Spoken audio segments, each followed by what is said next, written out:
स्वरचित कविताएं एवं motivational speech और स्टडी मटेरियल के लिए शेयर एंड सब्सक्राइब करें हमारा यूट्यूब चैनल धर्मेंद्र स्पेशल और बेल आइकन दबाना ना भूलें। नमस्कार, आप सभी का स्वागत है मेरे YouTube channel Dharmendra Kumar special पर। मैं विशेष रूप से स्वागत करता हूं कक्षा 12 के समस्त छात्र एवं छात्राओं का। आज कक्षा 12 के पॉलिटिकल साइंस के अंतर्गत समकालीन विश्व में राजनीति, समकालीन विश्व राजनीति की पुस्तक चल रही है और आज हम पढ़ेंगे पहले चैप्टर शीत युद्ध का दौर, पहले चैप्टर का सेकेंड पार्ट। तो पहला पार्ट हमने अपलोड कर दिया है, आप हमारे चैनल पर जाकर देख सकते हैं। समकालीन विश्व राजनीति की एक प्लेलिस्ट है, वहां पे आपको मिल जाएगा। तो आइए शुरू करते हैं आज का ये अध्याय। तो कल हमने पढ़ा था दो ध्रुवीयता का आरंभ, कि कैसे दो ध्रुवीयता का आरंभ हुआ। तो मैं थोड़ा सा पीछे चलता हूं, मैं आपको बता देता हूं कि जब 1945 में अमेरिका ने जापान पर परमाणु बम गिराए थे, जिसका नाम था लिटिल बॉय और फेटमैन बम। तो उसका एक तर्क था कि भाई हम इसको द्वितीय विश्व युद्ध जो था खत्म करना चाहते हैं ताकि आगे कोई नुकसान ना हो। और पता है वो बम इतने गरु थे, इतने भारी थे कि 15 से 21 किलो टन।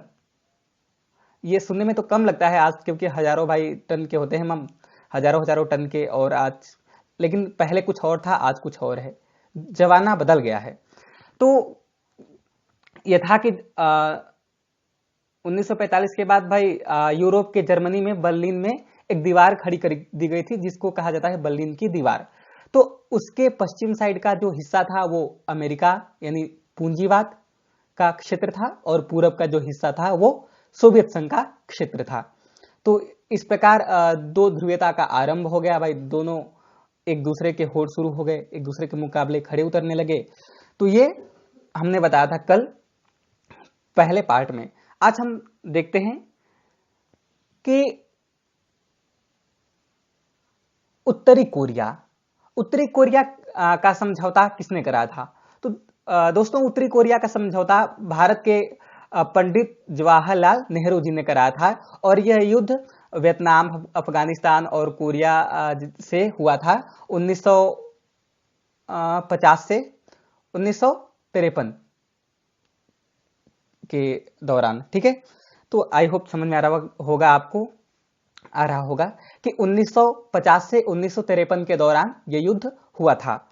तो अब आगे हम बढ़ते हैं कि हाँ, ये नाटो क्या है। तो जब दोनों शक्तियां एक दूसरे पर मुकाबले करने लगी, तो अमेरिका ने क्या किया कि 1949 में 1949 में एक संगठन निर्मित किया, एक संगठन बनाया जिसको कहा नाटो। और इसमें 12 सदस्य शामिल थे, जो कि एक दूसरे की मदद कर सकते थे अपने में ही। जो पश्चिमी खेमा है यानी पश्चिमी शक्तियां हैं उसी का मदद करेंगे। जैसे अमेरिका है, पूंजीवाद को बढ़ावा देता है, तो 12 सदस्य दोनों सभी अपने में दोस्त थे और वही मदद करेंगे।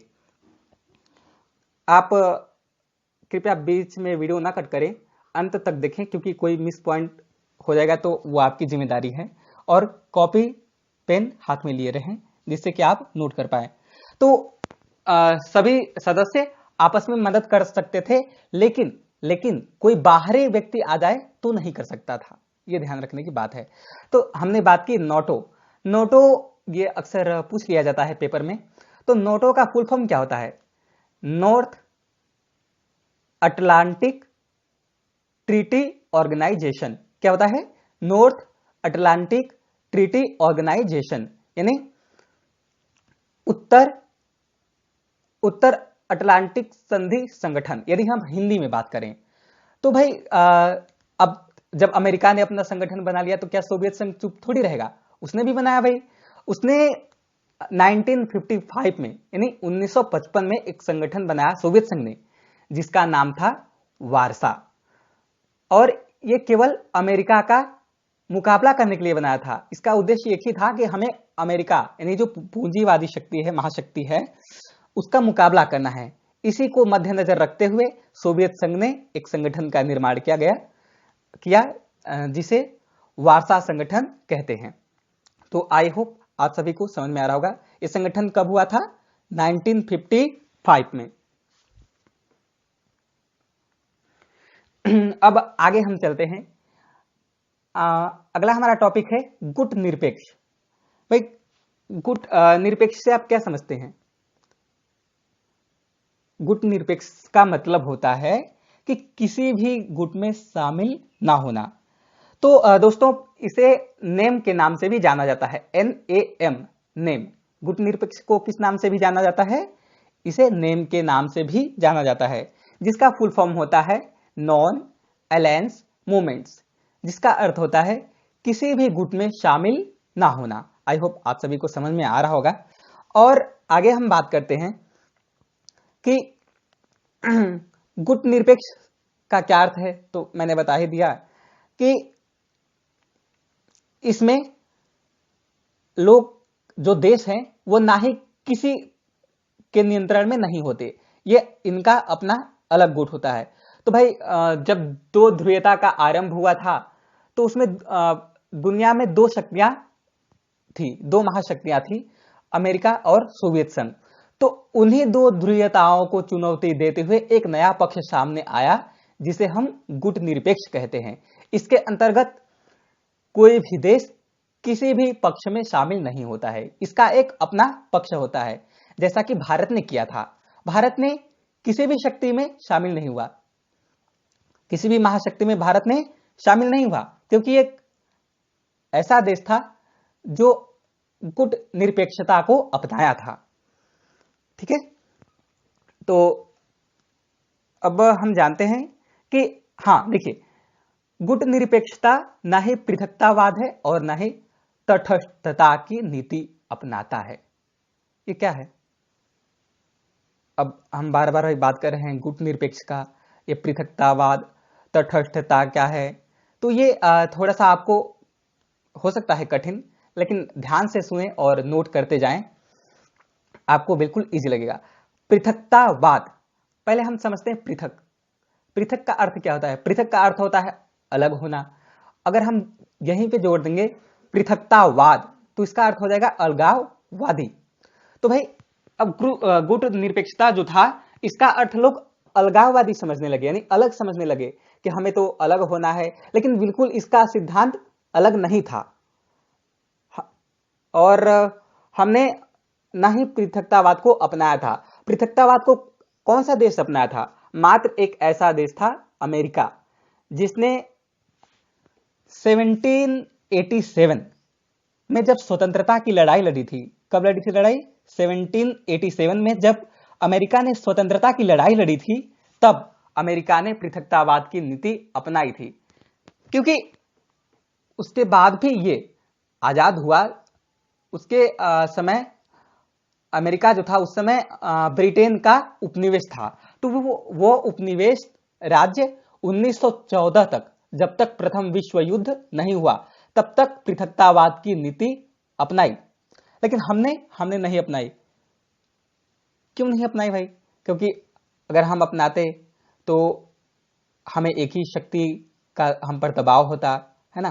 किसी में शामिल होते या अलग होते तो हम कैसे मदद लेते भाई? हमने तो मदद ली भी और दूसरों की मदद की भी। अगर हम अलगाववाद की नीति अपना लेंगे तो हमारा मदद कौन करेगा, या हम किससे मदद लेंगे? लेकिन हमने ऐसा नहीं किया। हमने गुट निरपेक्षता की नीति अपनाई, जिससे कि हमने मदद भी ली और मदद भी की। उदाहरण के लिए मैं बताता हूं मदद। जैसे उत्तर कोरिया और साउथ कोरिया, यानी उत्तर कोरिया और दक्षिण कोरिया किसका समझौता भारत के पंडित जवाहरलाल नेहरू ने कराया था। अगर ये अलगाववादी होते, पृथकतावाद की नीति अपनाते तो थोड़ी करा पाते। और अमेरिका और सोवियत संघ के बीच हमने शत्रुता का धर्म कम किया, शत्रुता ना हो ऐसा हमने चाहा। क्यों चाहते भाई? चाहे मरे मिटे जो करे, हमसे क्या मतलब। लेकिन नहीं, हमने ऐसा नहीं किया। और हमने मदद भी ली। जब 1971 का भारत पाकिस्तान युद्ध हुआ था, तो उसमें हमने सोवियत संघ से मदद ली थी, क्योंकि सोवियत संघ हमारा सच्चा मित्र था भाई। उसने हमें हमेशा से मदद किया है और करता रहा था। तो कहा जाता है कि सच्चा वही मित्र होता है जो वक्त आने पर काम दे। तो ऐसा ही किया सोवियत संघ ने। तो ये था पृथकतावाद की। लोग पृथकतावाद का मतलब होता है अलग होना या अलगाववादी, लेकिन गुट निरपेक्षता बिल्कुल ये नहीं था। गुट निरपेक्षता क्या था कि ये अलग होगा। आपने पढ़ा होगा भाई कि मनुष्य एक सामाजिक प्राणी है भाई, ये समाज में रहता है, सभी के साथ मिलजुल कर रहता है, तो फिर अलगाववादी कैसे हो जाएगा? ये थोड़ी होता है। तो हमने क्या किया कि मदद ली और मदद करी भी, हमने अलगाववाद की नीति नहीं अपनाई। अब बात आती है तटस्थता। ध्यान से, हमें तो बोलना भी नहीं आता। तटस्थता ये है शब्द। इसका मतलब क्या होता है? इसका मतलब यह होता है कि मुख्य रूप से मेनली किसी भी युद्ध रण क्षेत्र में शामिल ना होना। ठीक है, चाहे किसी भी देश के बीच कोई भी युद्ध हो, उसमें हस्तक्षेप नहीं करना है, तर्क वितर्क हमें नहीं अपनाना है। ठीक है, हमें बस अपने आप से मतलब है, ये तटस्थता। लेकिन गुट निरपेक्ष का मतलब यह भी नहीं है कि तटस्थता की नीति अपनाए, नहीं। वो शत्रुता, क्योंकि हमने ऊपर बताया कि हमने शत्रुता भी कम कराई सोवियत संघ और अमेरिका की, और सोवियत संघ से मदद भी ली। तो क्यों? हम तो, हमें जिस तरफ जाना होगा हम तो जाएंगे, हम पे कोई दबाव नहीं कर सकता, है ना। बस मेनली हम उस युद्ध में शामिल नहीं होंगे, यह कहना था तटस्थता की नीति का। तो आई होप आप सभी को समझ में आ रहा होगा। अब हम बात करते हैं गुट निरपेक्ष अपनाकर भारत को क्या लाभ हुआ।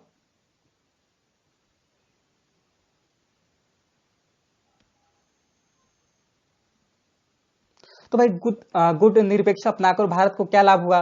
तो इससे तो ये फायदा हुआ कि दबाव कम करना, दबाव का कम होना, जिसके अंतर्गत यह आएगा कि भारत के ऊपर किसी भी महाशक्ति का दबाव नियंत्रण नहीं था। भारत जैसा चाहता था वैसा कर सकता था, वो किसी भी गुट में शामिल नहीं हो सकता था। ओके, जबरदस्ती। और दूसरा पॉइंट बनेगा कि अंतरराष्ट्रीय मामले, ठीक है, अंतरराष्ट्रीय स्तर के जो मामले होते हैं वह स्वतः खुद से अपना फैसला ले सके। और तीसरा, क्योंकि इस पे किसी भी महाशक्ति का नियंत्रण नहीं है। तीसरा पॉइंट बनेगा कि यदि कोई भी महाशक्ति भारत के विरुद्ध होती है तो वह देश किसी दूसरे महाशक्ति के परिप्रेक्ष्य में जा सकता है। जैसे दो महाशक्तियां थी, आपने पढ़ा ऊपर कि विश्व में दो ही महाशक्तियां थी पहले दुनिया की, अमेरिका जिसको पहला महाशक्ति कहा जाता था, और सोवियत संघ जिसको दूसरी महाशक्ति कहा जाता था, दुनिया का दूसरा देश। ठीक है, हाँ, तो हमने क्या कहा कि यदि कोई भी महाशक्ति भारत के विरुद्ध होती थी तो वह दूसरे महाशक्ति के परिप्रेक्ष्य में दूसरे महाशक्ति की तरफ जा सकता था। तो ये इनके लाभ थे। अब भाई थोड़ी सा यहां पे ये आता है कि लोग भारत के गुट निरपेक्षता की नीति की आलोचना कर रहे थे। तो भारत की गुट निरपेक्षता की आलोचना नीति को समझाइए, ये प्रश्न बनता है। तो पहला पॉइंट इसमें बनेगा, लोग ये बोल रहे थे कि भारत एक ऐसा देश है जिसकी गुट निरपेक्षता की नीति सिद्धांत विहीन है। यह गुट निरपेक्षता की आड़ में कोई भी अंतरराष्ट्रीय फैसले लेने से बचता है। ओके, क्योंकि ऐसा कुछ नहीं था हमारा, हमने तो बस गुट निरपेक्षता को अपनाया था, लेकिन ये अफवाह था, लोग आलोचना कर रहे थे इसकी। और दूसरा पॉइंट बनेगा कि भारत की जो व्यवहार है, जो भारत का व्यवहार है वो स्थिर नहीं है, भारत के व्यवहार में स्थिरता की कमी है। अब देखिए यहां पे ये बोल रहे हैं क्योंकि हमने क्या किया था कि हमने गुट निरपेक्षता को अपनाया था भाई, हम पे तो किसी का दबाव नहीं था। तो जब 1977 में, सॉरी 1971 में पाकिस्तान और भारत का युद्ध हुआ था तो हमने सोवियत संघ से मदद ली थी। तो लोगों को यह लगा कि जो भारत है वो सोवियत संघ में सम्मिलित हो गया है, लेकिन हमने बिल्कुल ऐसा नहीं किया था। हमारा देश किसी भी महाशक्ति में शामिल नहीं हुआ था। तो ये पॉइंट बनेगा आपका।